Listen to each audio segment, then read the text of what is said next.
1963. La conciencia de grupo y el servidor de confianza. Me he sentido un poco reacio a subir a la tarima y hablar del tema de hacer el inventario de AA. En su totalidad. Para decir verdad, en cierto sentido, estoy menos cualificado que nadie, porque a mí me resulta muy fácil transformarme en el padre, que lo sabe todo y a nadie le gustan los sermoneos ni que otra persona confiese sus pecados. Así que creo que hemos llegado a un momento de gran importancia histórica cuando no ha. Sugerencia mía decimos. ¿No sería una buena idea hacer un inventario global del movimiento? Y hacerlo con frecuencia.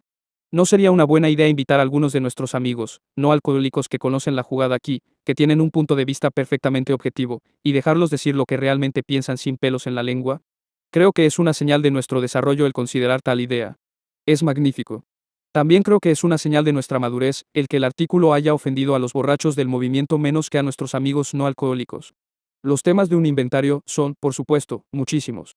Hemos perdido algunos de los encantos y las ventajas de los días de antaño. En otros respectos hemos hecho grandes progresos. Hay tendencias que son maravillosas, hay tendencias que son dudosas, hay tendencias que son negativas. Hacer un inventario de todo esto en 15 minutos sería una tontería. Lo importante es que el proceso haya comenzado. Y espero que en toda reunión de un número considerable de los miembros de AA, en toda convención, se incorpore una sesión para hacer el inventario de nuestra querida comunidad de AA, y para invitar a críticos, incluso críticos hostiles, a participar, porque a veces resulta que la gente animada por los peores motivos suelen decir montones de verdad. De hecho, yo soy a veces un buen ejemplo de esto. Creo que nos debemos aclimatar al asunto. Consideremos las duras críticas que han suscitado sociedades muy nobles como la Cruz Roja, y nosotros hace años que estamos exentos. Es parte del proceso de madurar, el aceptar el hecho de la crítica, desarrollar la debida actitud hacia la crítica, ya sea hostil o amistosa. Podemos aprender de la crítica y desarrollarnos. O, por orgullo y miedo, ¿nos desintegraremos ante la crítica o nos rebelaremos contra ella? Por eso creo que esta corta sesión, tan breve, marca un punto de inflexión hasta donde yo sé un cambio grande en nuestros asuntos. Y esta palabra cambio me conduce a este aspecto estrecho de la vida de AA, del que me gustaría hablar no por medio de un inventario del movimiento, sino mediante un diálogo experiencial, y dejaré a ustedes que saquen las conclusiones. AA no es otra cosa que una familia, los miembros unidos por lazos inmensurablemente fuertes.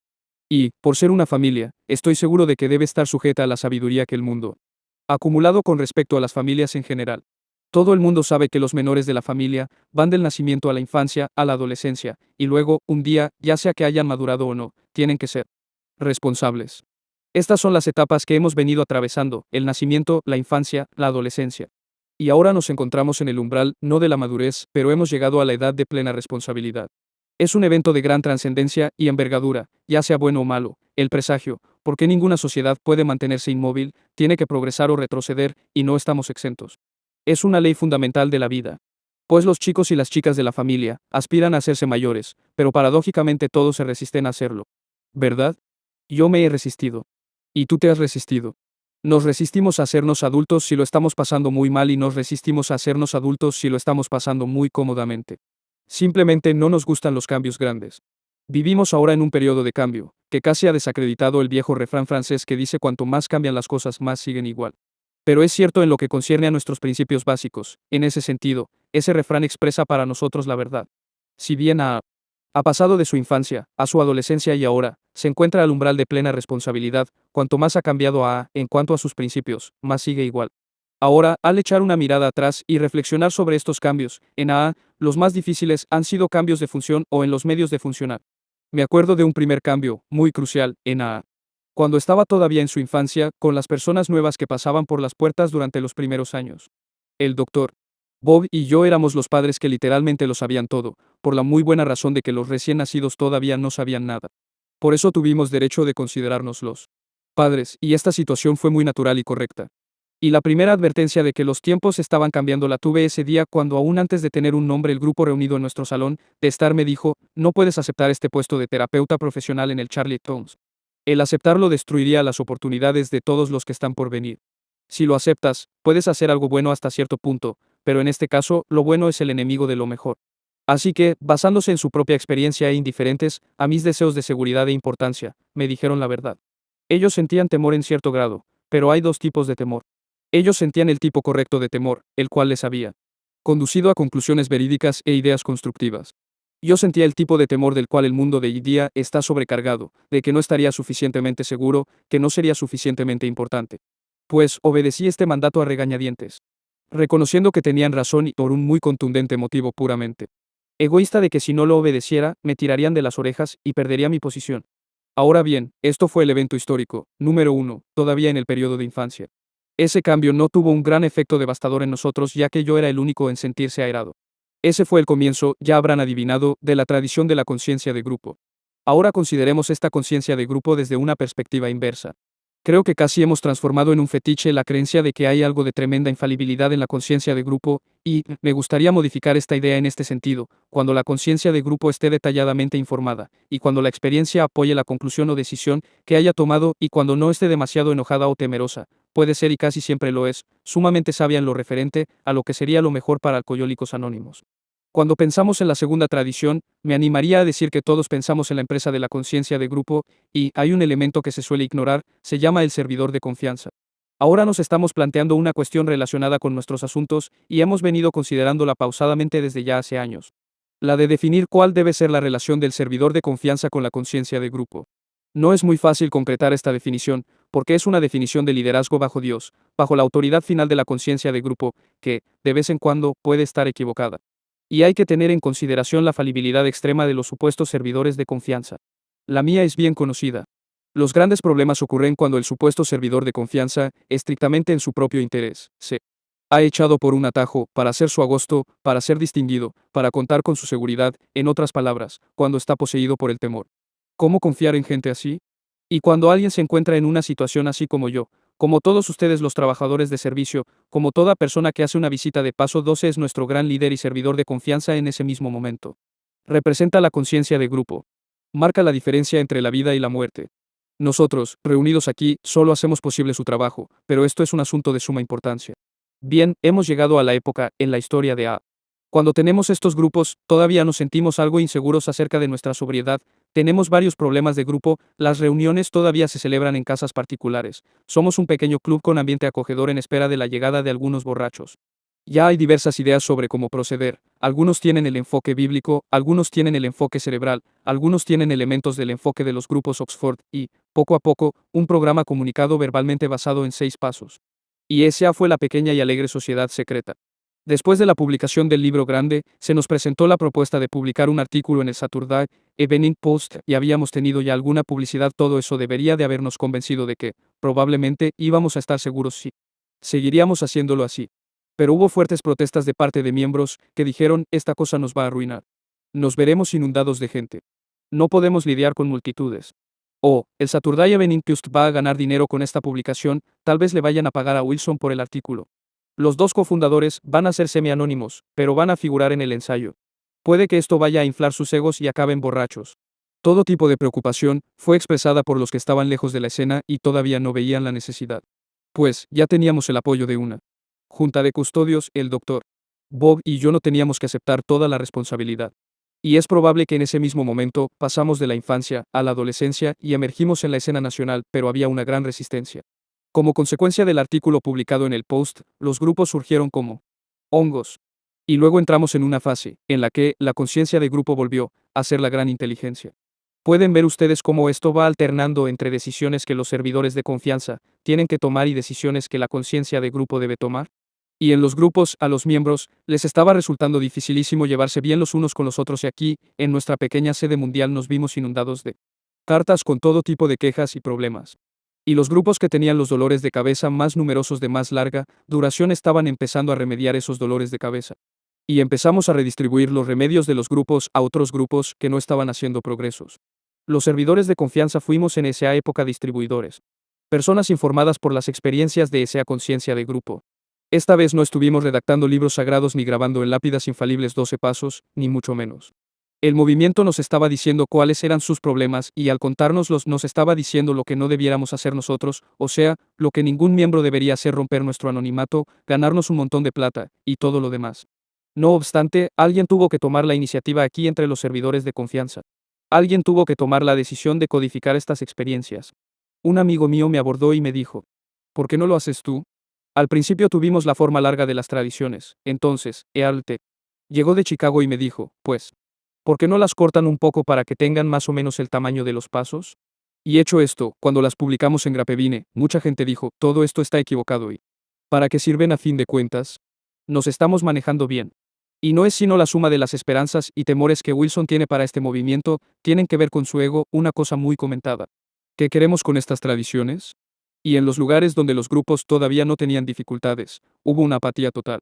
Me invitaron a ir a hablar en Keokuk, y las invitaciones casi siempre llevaban como un tímido y cortés epílogo. Piu.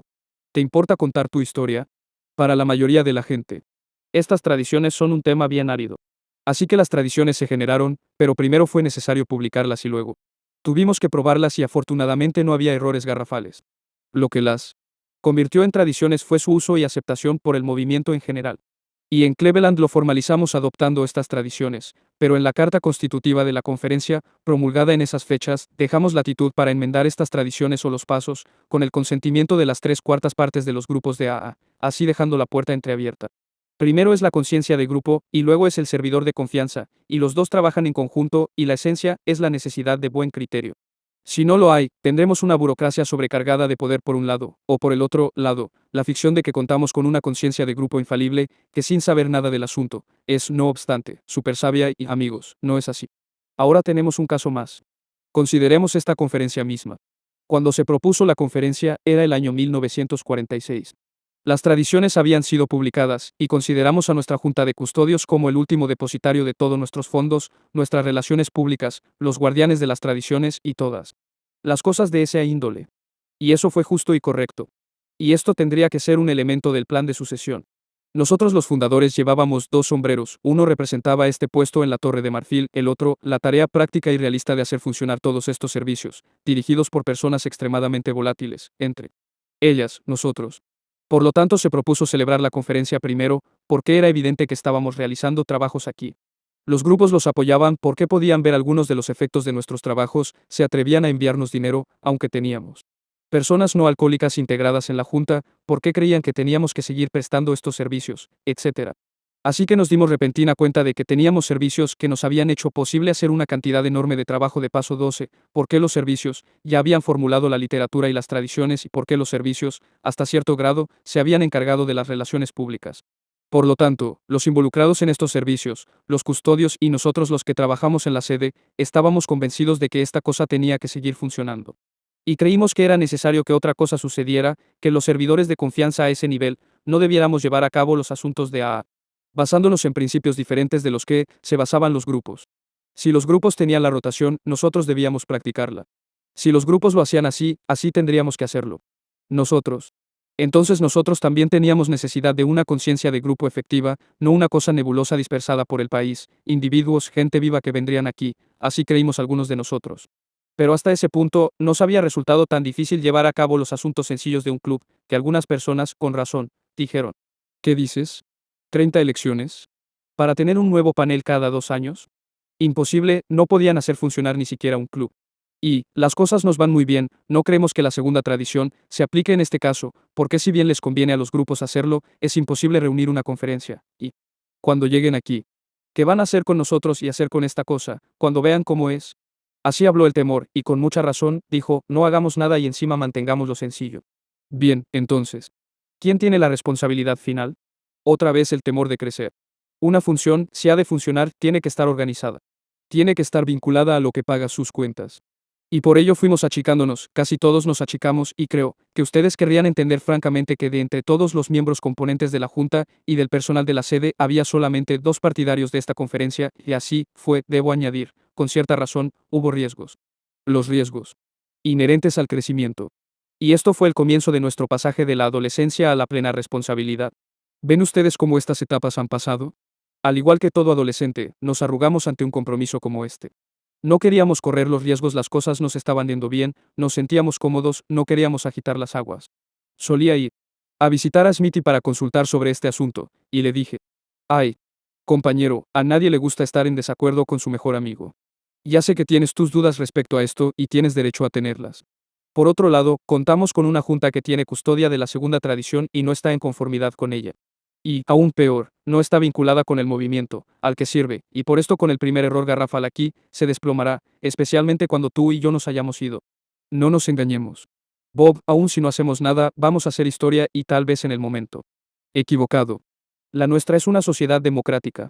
No tiene derecho inherente de venir y ver los activos de esta empresa, que tienen un inmenso valor espiritual. ¿No tiene este movimiento el derecho de enviar a sus representantes aquí y decidir si quieren convertirse en una conciencia para esta junta, y para nosotros sus fundadores? Ya para estas fechas, los grupos de AA estaban a favor de la idea, fuimos los últimos en conformarnos. No es verdad, Bob, que sería mejor que esta conferencia se reuniera y fracasara, habiendo deparado al movimiento una oportunidad mejor que permanecer callados nosotros? Y más tarde cuando ocurra un colapso y las generaciones futuras de AA digan, ¿por qué no nos dijeron nada? ¿Por qué no nos dieron una oportunidad de intentarlo? Esa fue una época dolorosa de grandes conflictos y violencia entre los más íntimos amigos. Pero fue una experiencia de crecer de valor prodigioso. Porque hemos dado el primer paso desde la adolescencia hacia la plena responsabilidad y ustedes han pagado la cuenta. Por medio de estas experiencias, hemos superado esos temores de pruebas y tanteos y del crecimiento, y nos encontramos ahora en el proceso final de definir en qué consiste el liderazgo en servicio y quiénes son los servidores de confianza, etc. Es un residuo, un remanente que, cuando lo hayamos decidido, entraremos en la plena responsabilidad, creo. Hemos hablado de nuestros temores, y podrían haber sido muy destructores si hubieran sido alimentados por la ambición desmedida y malos motivos. Pero, a fin de cuentas, los motivos eran buenos y, afortunadamente, la mayoría de las decisiones eran correctas. Y así nos encontramos aquí. No he hecho un inventario de este movimiento. Les he informado muy brevemente y de una manera relativamente suave sobre algunos de los dolores, por medio de los cuales aprendimos a superar el temor de crecer.